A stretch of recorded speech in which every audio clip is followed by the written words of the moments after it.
எந்த சூழ்நிலையும் அவர் அண்டி நின்று என்னை பிரிக்காது காத்து கொள்வார்.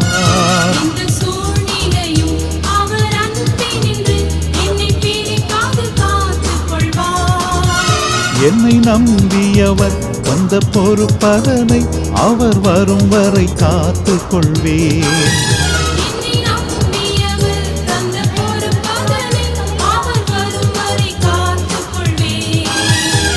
ஆனந்தமே பரமானந்தமே இது மாபெரும் பாக்கியமே.